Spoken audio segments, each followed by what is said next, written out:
Hello दोस्तों, आज मैं आपको एक स्टोरी सुनाने जा रही हूँ पाप और प्रायश्चित के बारे में। पाप और प्रायश्चित के बारे में एक खूब सुंदर मोरल स्टोरी है। आप इसे सुनेंगे और मेरे चैनल को लाइक और सब्सक्राइब जरूर करेंगे। ठीक है बच्चों, ताकि मेरा नया वीडियो आपके तक जल्द से जल्द पहुँचे।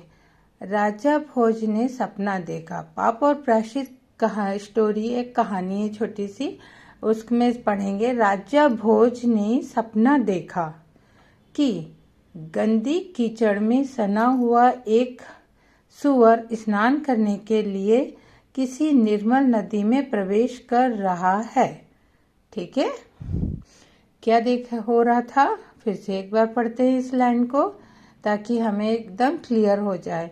राजा भोज ने सपना देखा कि गंदी कीचड़ में सना हुआ एक सूअर स्नान करने के लिए किसी निर्मल नदी में प्रवेश कर रहा है। ठीक है, स्नान करके लौटा तो उसका रूप बदल गया।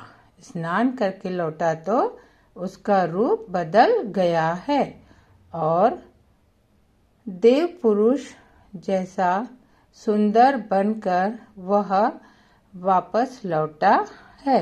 देव पुरुष जैसा सुंदर बनकर वह वापस लौटा है। जागने पर राजा ने उस पर विचार किया, पर कुछ समझ में न आया। क्या हुआ था? राजा भोज ने सपना देख रहे थे कि एक सूअर जो है वो कीचड़ में सना हुआ है, लेकिन नदी के पानी में नहा करके वह एक सुंदर देव पुरुष बन गया। ठीक है, लेकिन जब जागा तो उसे कुछ समझ में नहीं आया, क्योंकि वह कहाँ था?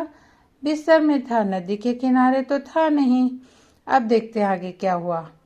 प्रातःकाल राजसभा में राजा ने उस आश्चर्यजनक सपने का रहस्य पूछा। पहले राजा लोग क्या करते थे? पंडित लोगों से, विद्वान लोगों से, जो उनके मंत्री रहते थे, उनसे सलाह मशवरा हर चीज का करते थे। तो क्या हुआ, सुबह जब वो राजसभा में पहुंचे तो उन्होंने उस सपने के बारे में अपने एक विद्वान से पूछा। तो विद्वान ने बताया कि जब व्यक्ति पाप करता है तो समझा हुआ कीचड़ में गिर रहा है। उस विद्वान ने क्या कहा कि जब कोई व्यक्ति पाप करता है तो समझा हुआ कीचड़ में गिर रहा है और एक पशु के समान है।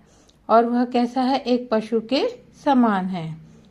और जब वह पश्चाताप करके उस पाप को धो लेता है, जब वो उसे थोड़ा सा लगता है, दुख होता है कि अरे मैंने उसके साथ में बहुत गलत किया। पहले तो वह गलत करता है ना, तो कई तरह का नुकसान पहुंचाता है। तो उसको फिर सपना आता है कि वह कीचड़ में गिर गया, लेकिन और वह एक जानवर बन गया है। लेकिन जब अगर वह उसी चीज को फीलिंग करता है, अपनी गलती को मान लेता है, भले अपने मन में ही माने कि मैंने उसके साथ ये चीजें गलत की थी, तो फिर वह क्या होता है? पश्चाताप करता है। तो उसका पाप क्या होता है? नदी के निर्मल पानी की तरह धुल जाता है। यानी अपनी गलती को स्वीकार करना भी एक तरीके का पश्चाताप होता है। तो फिर से वह देवताओं जैसा पुरुष बन जाता है, फिर से वो महान व्यक्ति बन जाता है। पाप का प्रायश्चित करके व्यक्ति पाप से मुक्त हो जाता है। तो हमें इस कहानी से क्या शिक्षा मिलती है कि हम जब भी अपनी गलती करें तो हमें अपनी गलती को स्वीकार कर लेना चाहिए। कभी भी उसे नहीं मैं ही सही हूँ इस तरह नहीं बोलना चाहिए। तो यह एक छोटी सी कहानी है बच्चों।